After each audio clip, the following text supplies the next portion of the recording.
House of Pace. Book of Tahlia. Final, Chapter 9. Trouble at the Inn.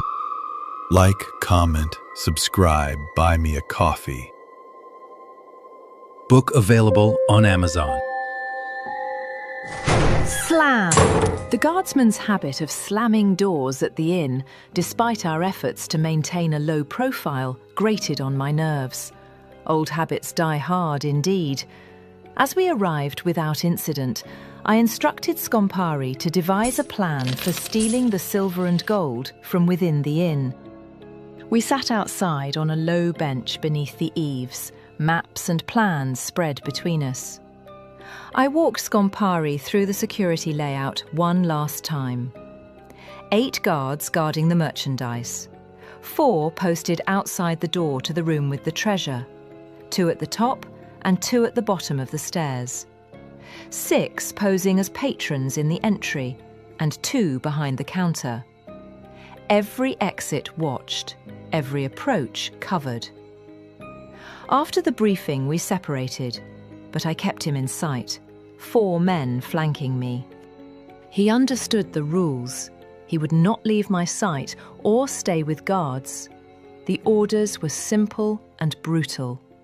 If he ran, detain him. If he resisted, kill him. His eyes betrayed the same terror he tried to hide. Fear of the thing we were hunting, not of the jail I could return him to. But I could not let sentiment cloud judgment. Scompari was brilliant at disappearing. I would not give him slack. Then, smash!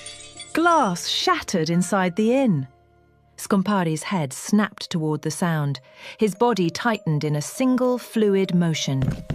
Footsteps thundered toward us from the interior, each one a drumbeat of panic. One of my men burst out the front door. Hands raised, then waved us down. A clerk had knocked over a lantern, nothing more. I exhaled, forcing my muscles to relax, then turned to check on Scompari. He was gone. Cursing under my breath, I scanned the grounds. The twilight offered little cover and yet vanished. How could I have fallen for such a simple distraction? The sun had sunk behind the hills, leaving only the bruised colours of dusk. Darkness crept fast, swallowing the last traces of light. I needed to find him before it did. As I turned back toward the inn to alert my agents, a hand shot out of the shadows and seized me by the arm. I was yanked hard against a tree into Scompari's tight embrace. My anger flared hot. "Do not leave my sight," I hissed. He pressed a finger to my lips. His breath trembled. Silenzio, he whispered. He's here. A cold pulse rippled through me. Who? I breathed. The one we're looking for. Scompari nodded, eyes wide, his usual charm stripped away and replaced with something raw, pure fear. I gestured to an agent to sweep the area. Moments later, the all-clear signal came, but Scompari didn't move. He is here, he repeated, voice tight, accent thickening. He pointed toward the tree line. We listened. The forest hummed with night sounds, an owl's distant cry, the whisper of wind through leaves, the soft scuttle of unseen creatures. Normal. Too normal. Yet something in the air felt wrong, charged, as if the world itself held its breath. Then I saw it. Perched high in a gnarled oak overlooking the inn sat a raven, its feathers like polished obsidian, eyes burning with a cold, unnatural gleam. It didn't move. It only watched. We froze. Neither of us dared breathe. That raven had appeared before. The market, at the cottage, the prison, even on the night the boy spoke of the angel Erebus. always a herald, always moments before death. Its presence now felt like a sentence already written. Scompari and I exchanged a look. No words, only understanding. The angel of death was near, watching, waiting. The weight of invisible eyes pressed against us, suffocating in its stillness. I tried to reason it away, a trained bird perhaps, used for intimidation. But even that thought sounded hollow. The absence of true silver and gold should have been a comfort, yet it only deepened my unease. If this was a trap, whose trap was it? His or mine? As we crept from the trees, I kept my gaze on Scompari. Every movement, every breath was suspect. Trust had become a luxury neither of us could afford. The night itself felt alive, full of secrets, full of teeth. "Proceed with the plan," I ordered. Scompari turned to me. For a moment, he simply looked, searching my face as if memorizing it. The air between us shifted, heavy and uncertain. Then he leaned in, pressing a soft kiss to my cheek. It lingered, too long to be casual, too brief to be safe. It felt like goodbye. As he walked toward the inn, I told myself I could still stop him, call it off, end this madness. But the words never left my lips. My feelings warred with reason, duty against something far more dangerous. Without another word, I signalled to the guards at the door.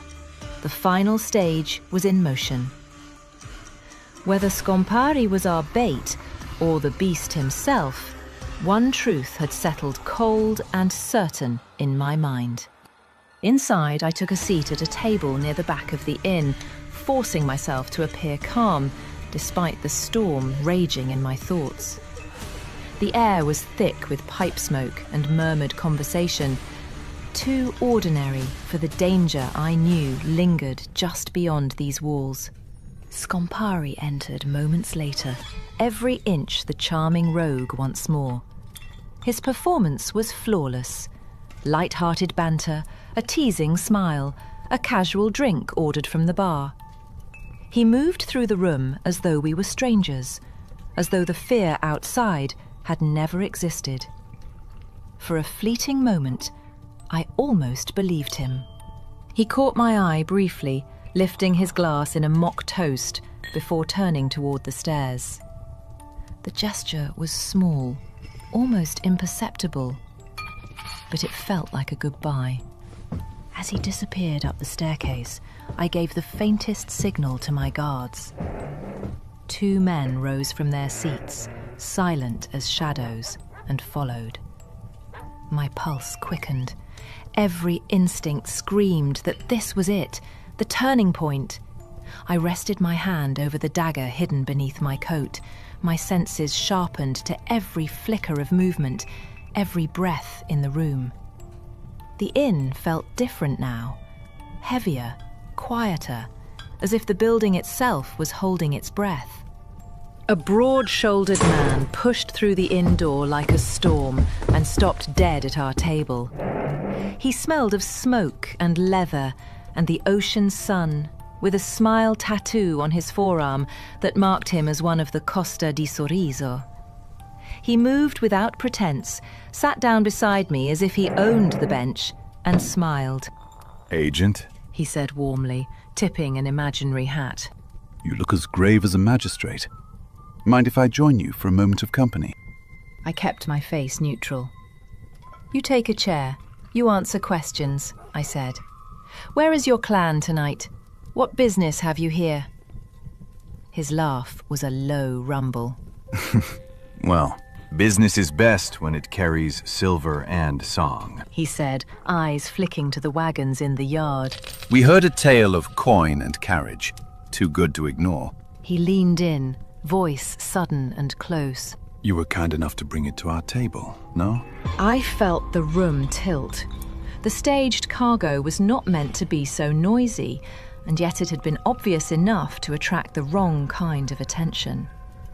My guards tensed around us. I scanned the doorway, and from what I could see outside, 3 more of the Costa shuffled in behind their leader, faces set like carved wood. My men did not know what was happening, so they allowed the men in. "Close and secure the door," I ordered. "We have guest lists and manners," I said, low. "This is a private load, for commerce, nothing for clans to claim." The leader's smile thinned. Manners are expensive, Agent. We prefer bargaining. He set a heavy hand on the table and slapped it, a sound that scattered pipers and whispers. Open the room. Leave your guards. Let us trade coin for men. I kept my face neutral, but my fingers flexed. I could not afford hesitation, not with Scompari gone, not with the clan Costa di Sorriso here inside the inn. My eyes flicked toward the man I trusted most, a silent, sharp-eyed guard who had trained in our department for years. I let my napkin fall just a fraction too far, brushing the side of his knee. The motion was subtle, imperceptible to all but him. A twitch of his fingers, a shift of stance, and he understood. My hand grazed my ear. The Costa leader's gaze sharpened, the corner of his mouth curling. He said smoothly, his voice low and dangerous. I see you speak in shadows, Agent. Clever. The moment hung for a heartbeat. Then, as my guard shifted to comply, the leader's other hand shot out in a lightning movement, grabbing him by the shoulder with effortless strength. Bold, He murmured. but not subtle enough. I waited, counting, coiling like a spring. As soon as the leader's grip tightened, I drew my dagger in a flash, the steel whispering as it left its sheath. My heart pounded, but my movements were precise, practiced. "Now!" I shouted. I bolted from the table, weaving past the first Costa operative who had stepped forward, and sprinted toward the stairs, with all other guards following. A glance over my shoulder caught the leader's movements, fluid, controlled, and impossibly fast. He didn't follow immediately. Instead, he leaned over my fallen agent, grasping him with an iron precision. A quick motion, the man was lifted effortlessly and held like a shield between the leader and the other guards. You have fire in your hands, Agent. But look where it leads you. The leader said. "Hold!" I called. The command fell among shouting voices and the click of weapons. "You will not take hostages here. We have the upper hand. Speak your terms or leave." Terms? The leader said, amusement and menace braided together. You would have your gold without risk. How quaint. The inn trembled with tension. The Costa di Sorriso moved with lethal precision, each gesture and motion coordinated, deadly in its economy. I knew their reputation. They only recruited the finest of all trades. Pickpockets who could lift a purse in a heartbeat, swordsmen who could cut a man down before he realized he was struck, strategists who thought 3 steps ahead.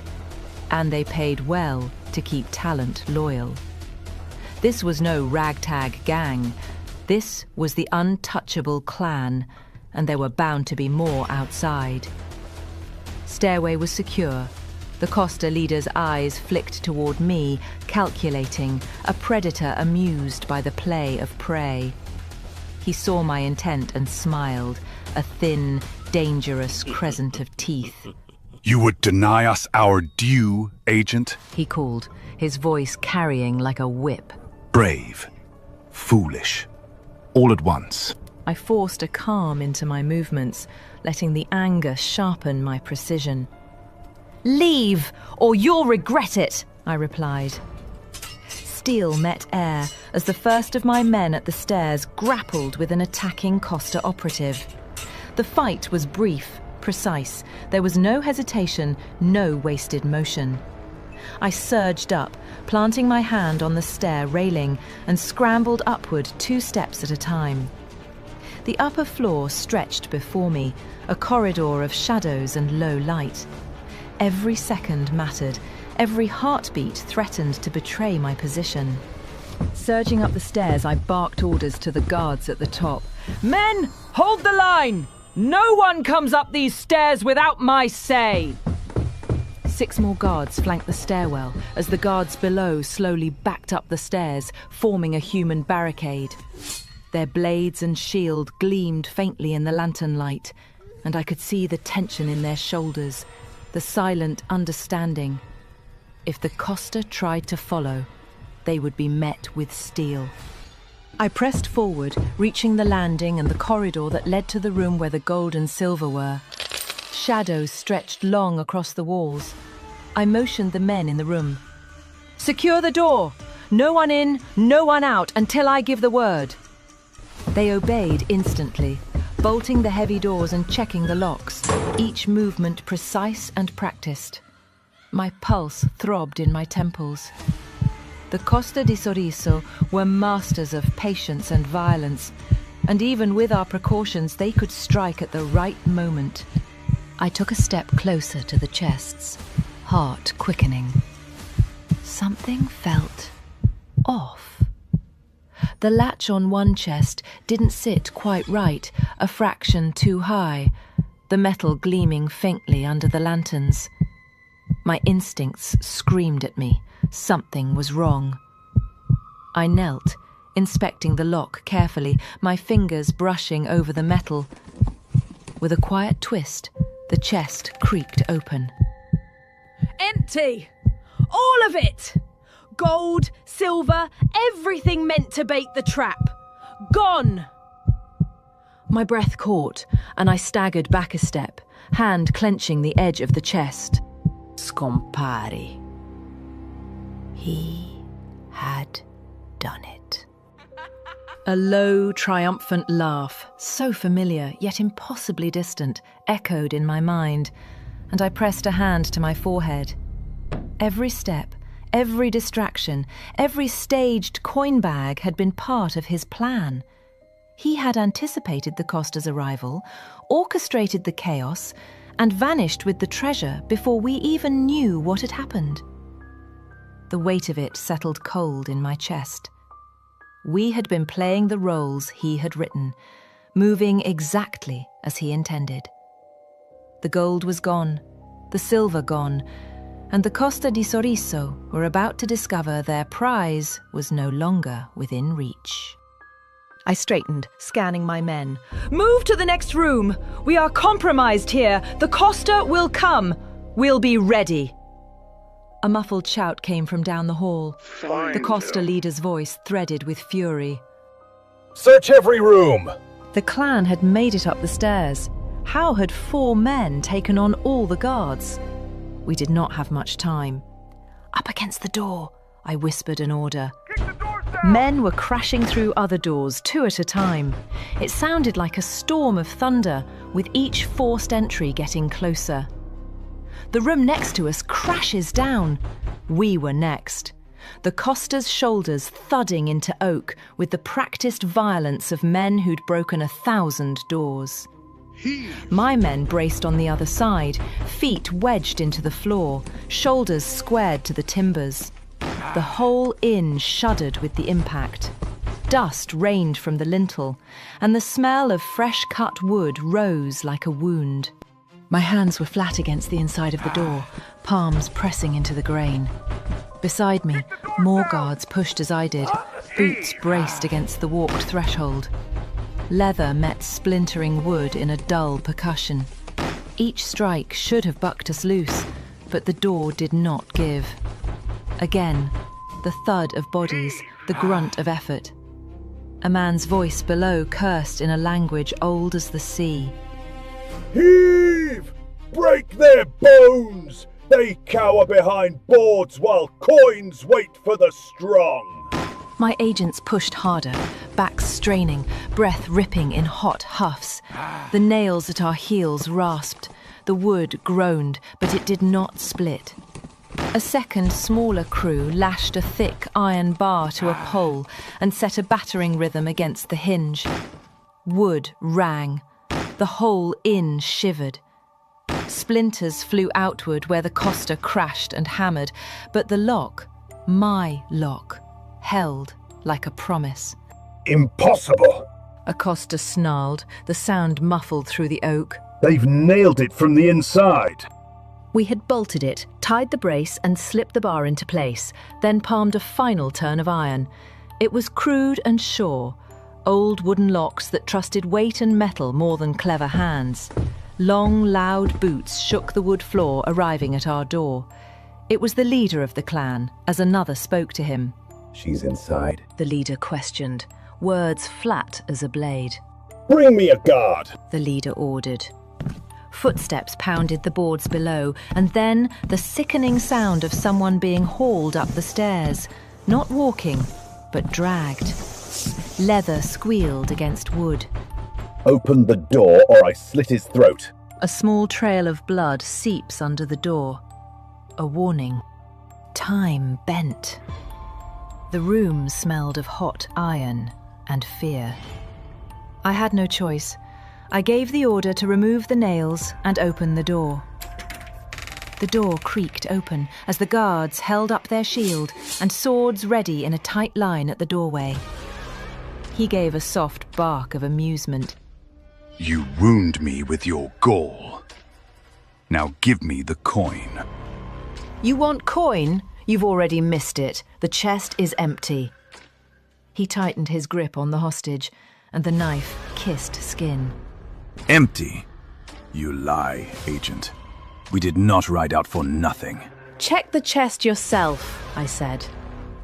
It was a gamble. If he came another inch, my men would cut him down like reeds. But the hostage's life would be the cost. Shake the chest. I paused. Do it now. The leader ordered.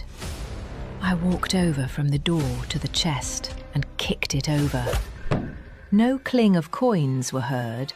Instead of stepping in, the leader laughed, a dry sound that filled the rafters. Hear me, all of you cowardly lawmen. Scompari has taken the prize. He's haunted us both long enough. Give him to me, Agent, and I will not spill blood. Refuse, and this man dies where he stands. I tapped my palm once against the shoulder of my guards at the doorway. The agreed signal. Hold. Wait for my mark. The Costa leader's smile thinned. He recognized the gesture. The customs of veterans. Do you know their signs? He sneered. You play at theatre, and you expect us to applaud? He planted his boot behind him, staking a claim, and drew a slow breath. The room tightened. Every face turned to him.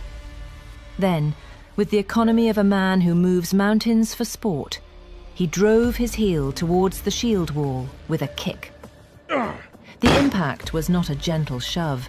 It was a percussion that ran through the inn like the crack of a great drum. Shields snapped.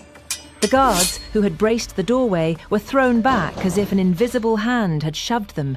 Helmets clanged against the wall. Another's shoulder slammed into the wood floor on a groan, his shield sailing across the floor. A spray of dust filled the air, and the candles guttered, sending staccato shadows dancing along the ceiling. Around us, the inn breathed out a startled silence. The wounded guards struggled to their feet, faces pale and stunned, spit and sweat clinging to their lips.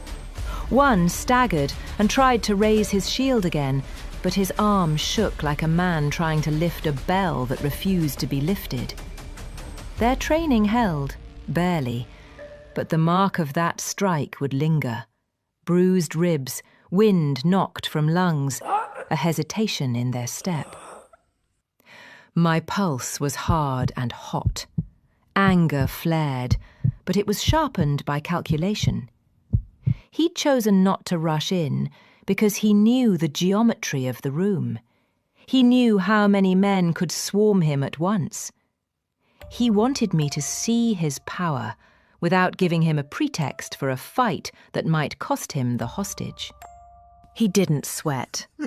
He only laughed once, a short sound that could have been pleasure or prophecy. You see, He said, fingers flexing where he'd gripped a throat. I can take 3 of you before you feel me. I can take more. But I prefer Scompari.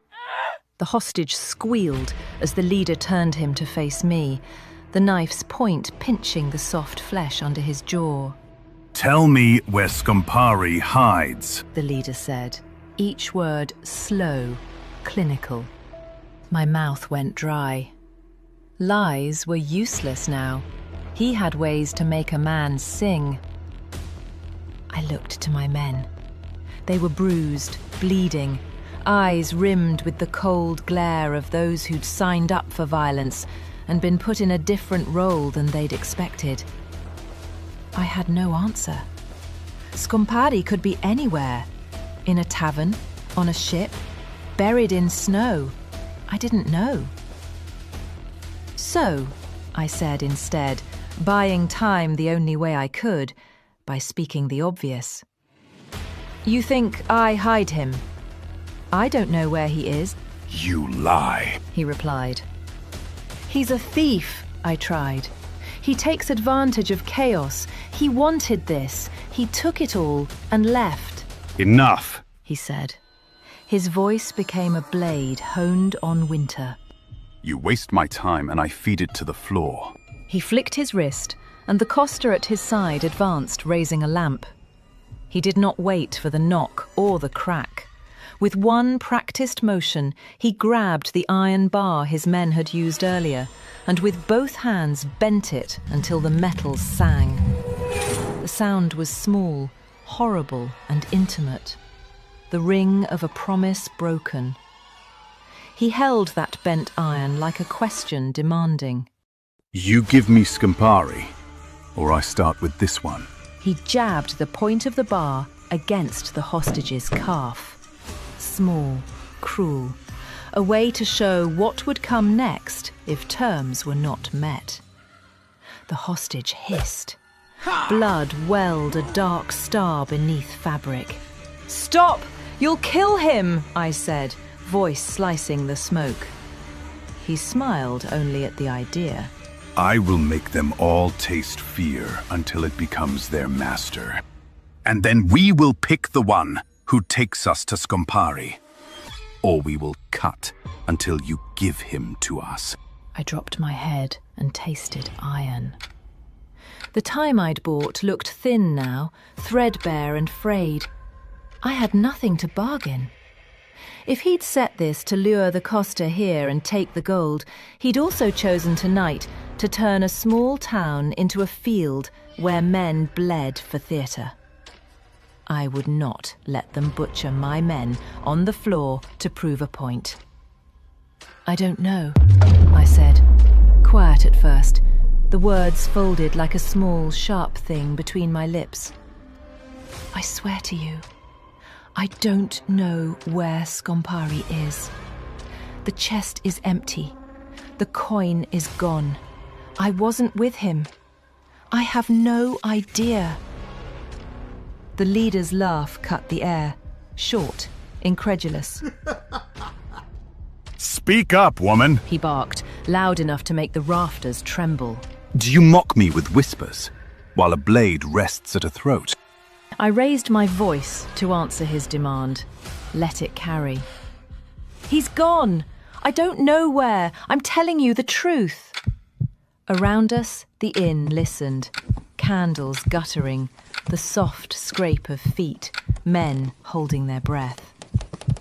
For a heartbeat, the leader simply stared, as if weighing the grain of truth in my voice against his hunger for his game.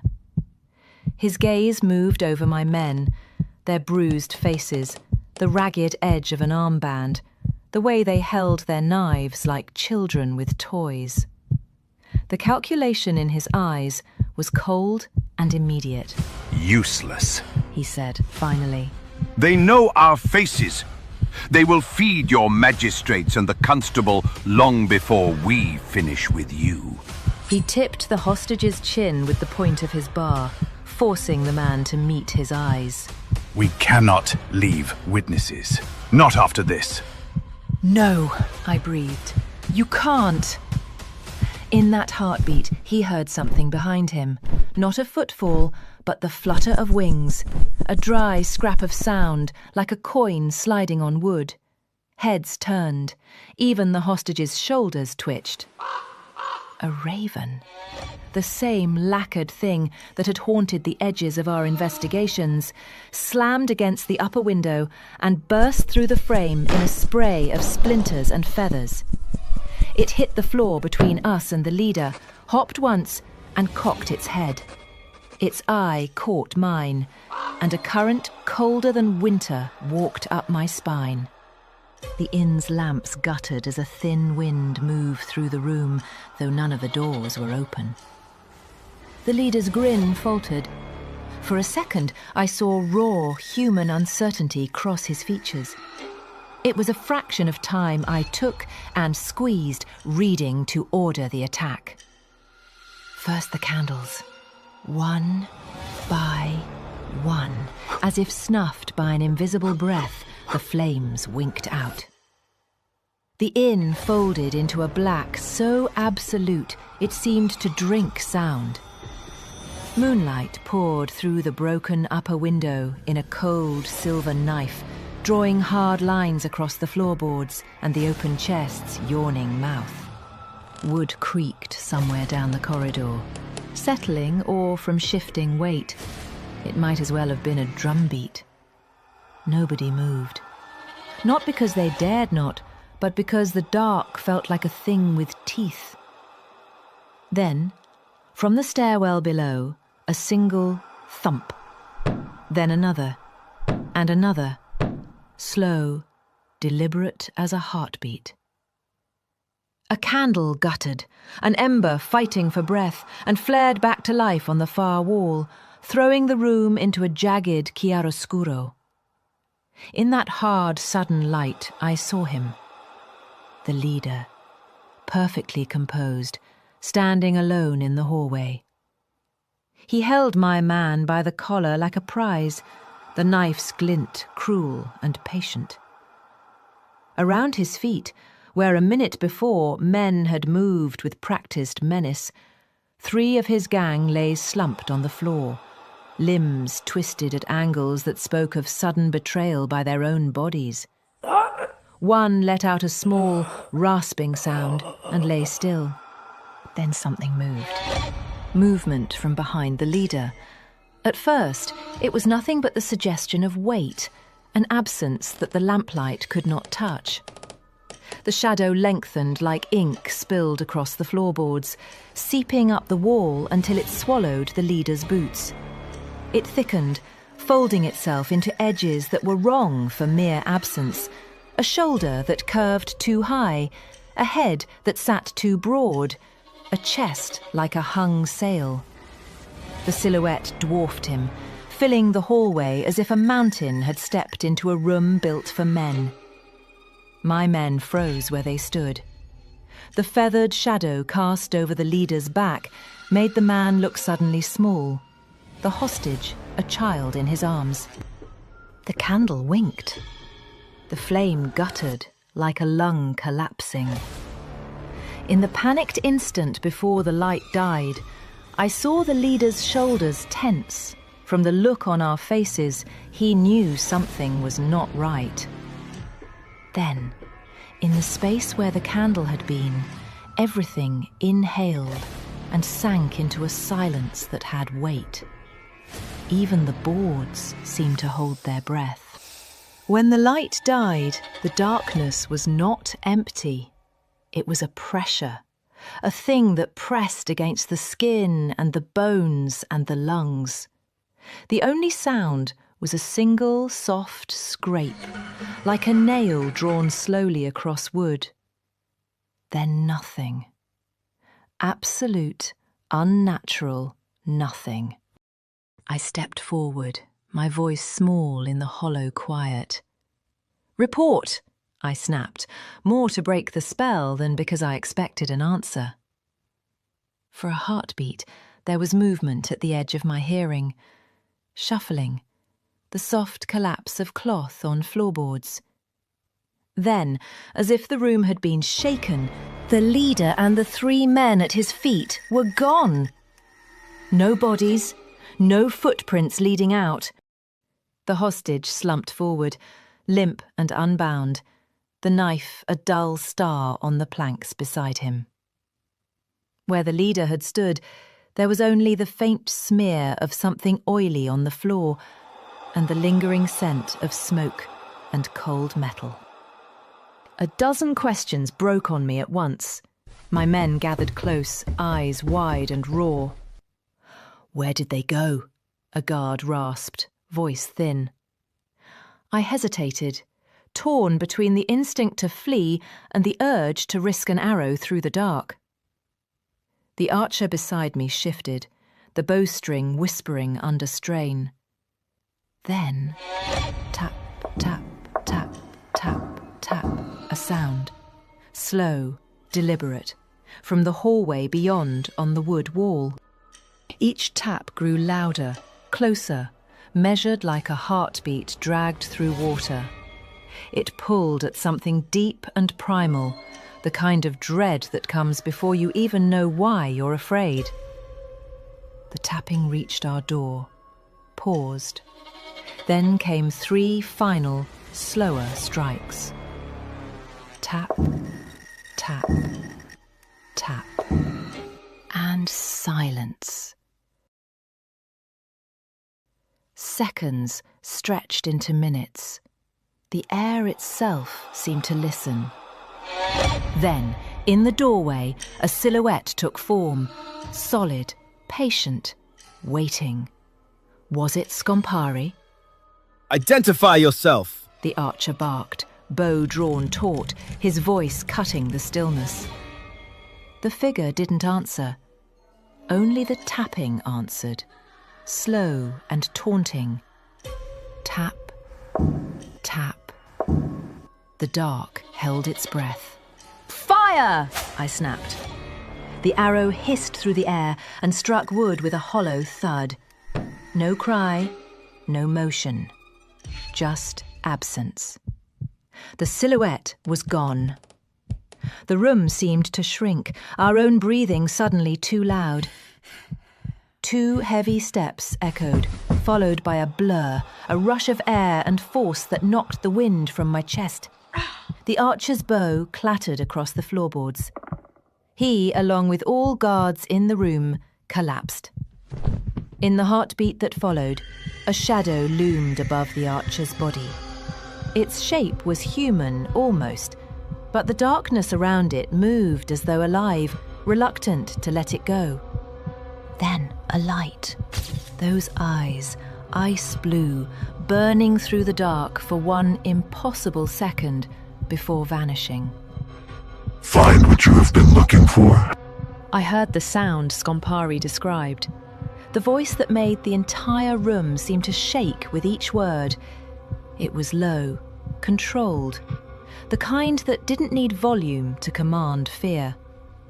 The tone was old, and the cadence wrong, crooked, like a language that had been ironed out of grammar long ago. The hood shadow ate the face. He crouched beside me, close enough that I could feel the cold radiating from him. His face was a blur beneath a hood, carved from blackness itself. I forced my voice to hold steady. "Who are you?" He tilted his head and gave no answer. "You're wanted for multiple murders," I managed, my voice fraying at the edges. A humorless laugh courting my throat. "I'm going to have to bring you in." A low sound rolled from him, something between a laugh and a growl, mocking and inhuman. The temperature seemed to drop with it. Every instinct I had screamed to run. The silence stretched thin between us, and in it, the truth became clear. I wasn't taking him anywhere. Remaining still with the darkness an impenetrable barrier between us, it spoke again. Its voice was low, almost contemplative. I am a story. Those you are seeking lead you here. The figure murmured, a whisper that seemed to come from everywhere and nowhere. My expression must have betrayed my confusion, for he offered another riddle. You failed to understand the shadowed world. You were seeking? I repeated slowly, narrowing my eyes. Was he implying they were dead? Or something else entirely? The weight of uncertainty pressed down on me.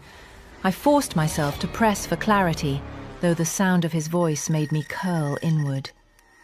My own words emerged barely above a whisper, tremulous and fragile.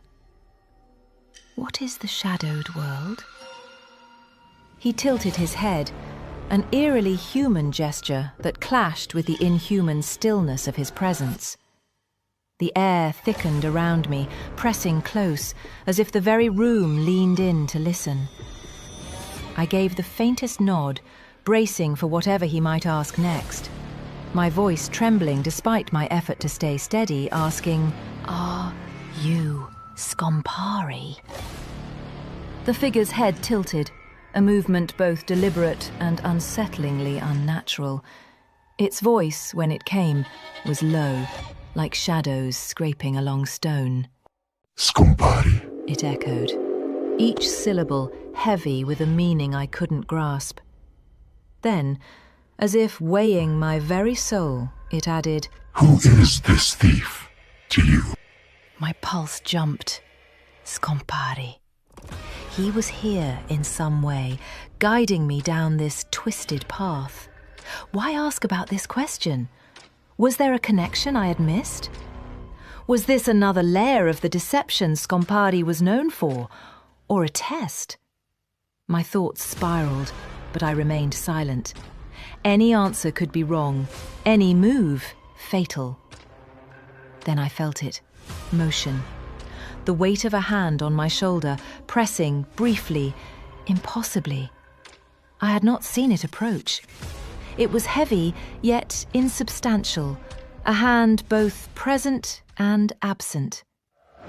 A flash of eyes, cold and blue, and I knew this was my chance. The figure withdrew his hand slowly. Without hesitation, without misstep, I struck. My dagger lunged from my side toward his core. Whiff! Empty air! My dagger twisted from my grasp, a sharp flare of pain shooting through my wrist. I looked up, only to find him gone, vanished as if he had never existed. Bewildered, I scanned the room. No trace of him, no dagger. Was I hallucinating? People did not simply vanish. And yet, where had he gone? A faint scraping began in the hallway, a heavy mass moving across rough wood. Not the irregular rhythm of someone stumbling, but a smooth, deliberate grind. The sound grew louder, faster, approaching our door. Each step was methodical, echoing in my ears, a living warning. My mind raced. Had Scompari returned? Was this the execution of some cruel design he had described before? I shifted, shoulders braced, eyes darting to the doorway, ready for the inevitable impact. A heavy thud landed on the floor, followed by another. Then came the metallic chime, a flood of coins spilling across the boards from bags. Gold tumbled with a rich, musical clatter. Silver chimed sharper, slicing through the darkness. The sound rose, a symphony of wealth scattering like a waterfall across the floor, each bag striking with weighty precision. After the clatter and rolling coins had stopped, there was no attack, no sound. The silence stretched until it was broken by a low, guttural moan emanating from the shapeless mass before me. My eyes, now adjusted to the gloom, recognized the crumpled form. Scompari. He was alive. Barely. His body lay twisted at unnatural angles, but the shallow rise and fall of his chest confirmed his tenuous hold on life. Relief warred with horror as I took in his battered state. Then, from the deepest shadows of the room, that dreadful voice slithered forth, each word dripping with malevolence. His sins rest on you. The weight of those words crushed the air from my lungs. The full implications sank in. My actions, my arrogance, had not only endangered myself and my guards, but had dragged Scompari into this nightmare. The realization twisted in my gut. We were ensnared, caught in a web of consequences I had foolishly woven.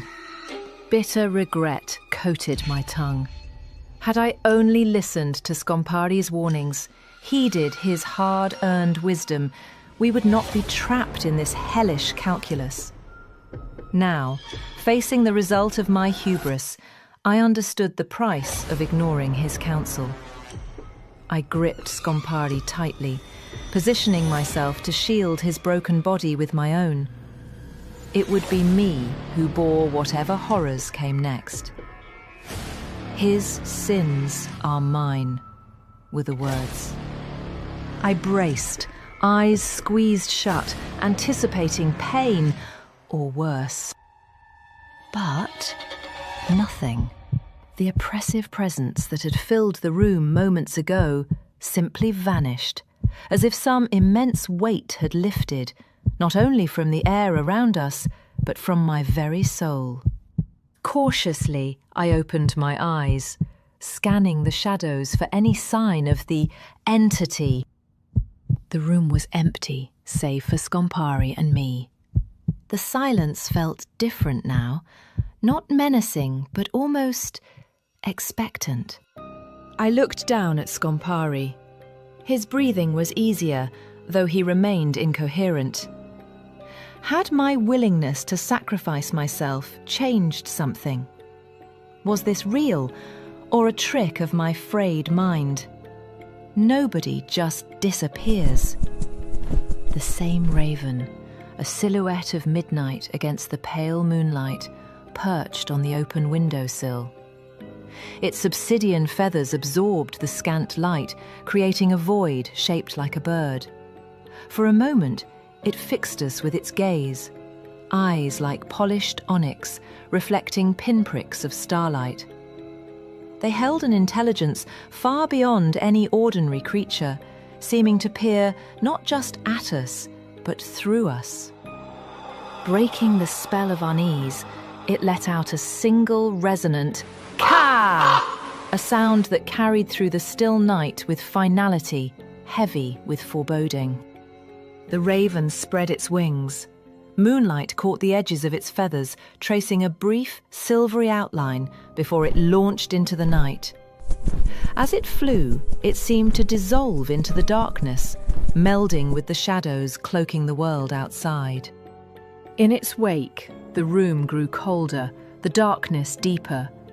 The raven's departure left us with a sense of unfinished business, a prelude to events yet to unfold.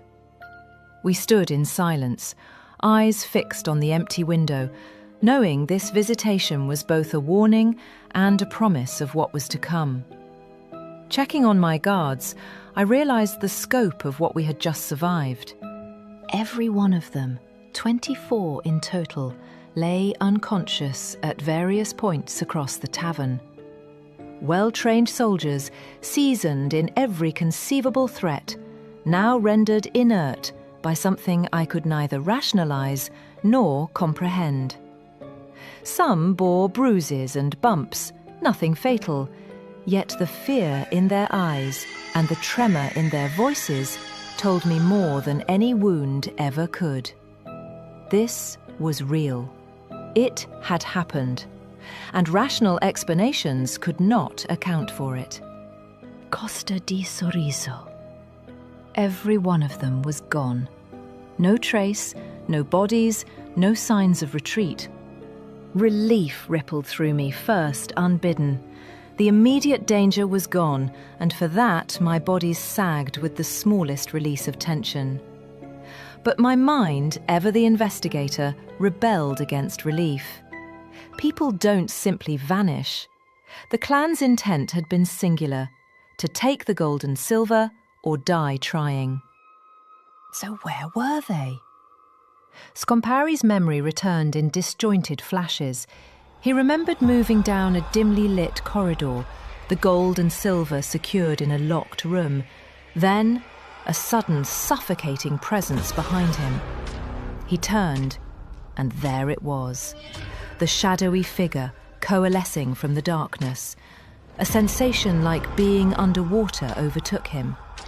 The entity struck with inhuman speed and strength, pain exploding through his head, the world spinning uncontrollably.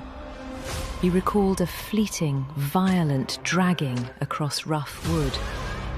Consciousness slipped in and out, glimpses of unfamiliar surroundings, muffled voices, and an oppressive weight pressing against his chest fragmented his mind. Thoughts scattered like leaves in a storm.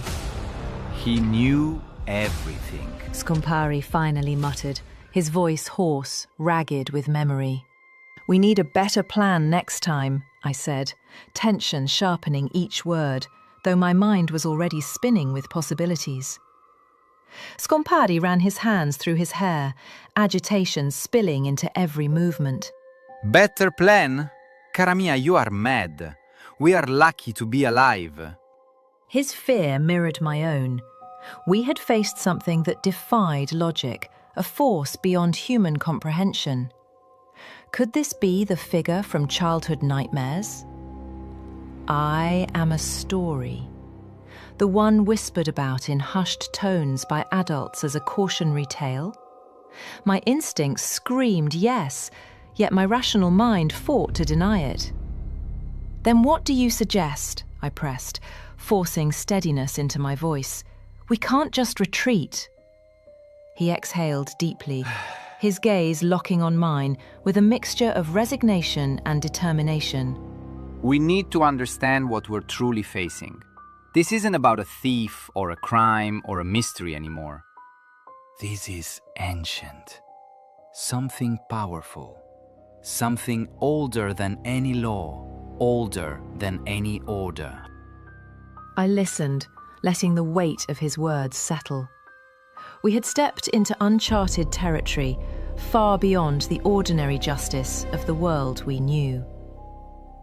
All right, I said, my voice firm despite the unease crawling up my spine. Then we start there. We learn everything we can about what this thing really is. No more rushing in blindly. Scompari nodded, a hint of his old, mischievous smile returning. That's my clever investigator. But remember, Bellissima, knowledge can be dangerous. Are you prepared for what we might uncover? Looking at him, I realized that our partnership had shifted, forged in the crucible of this otherworldly encounter. Whatever came next, we would face it together. I'm ready, I said, determination solidifying in my chest. We unravel this mystery, no matter where it leads. I told you, he will find you. Next time, if you go alone, it will be much more peaceful. If death had been his intent, we wouldn't be talking right now. The thought of facing this entity alone made my stomach twist. Even with 24 highly trained guards, I had been terrified. Yet Scompari's words resonated with truth. If annihilation had been the plan, none of us would be alive. Still, the shadow of dread lingered. Another encounter would be inevitable, and I would need every ounce of courage to face it. The next morning I lingered in bed, my mind replaying the events of the previous night. Every detail clawed at me. The shadows, the disappearance of the Costa di Sorriso, the clatter of coins, the presence that moved like air and weighed like stone. The answers seemed clear, yet belief eluded me. I finally rose, my legs stiff and trembling, and made my way to the main room, each step a muted protest against the chill that lingered in the air. My breath caught halfway across the floor. There, driven into the centre of my table, was the very knife I had wielded against death. Its tip sunk deep into the oak, leaving a scar in the wood, as if it had been drawn there by invisible hands. Carved around the hilt, in a delicate, curling script I recognised from childhood books. Books that told tales of ancient protectors and lost worlds, were the words. Frithus. Translation: House of Pace.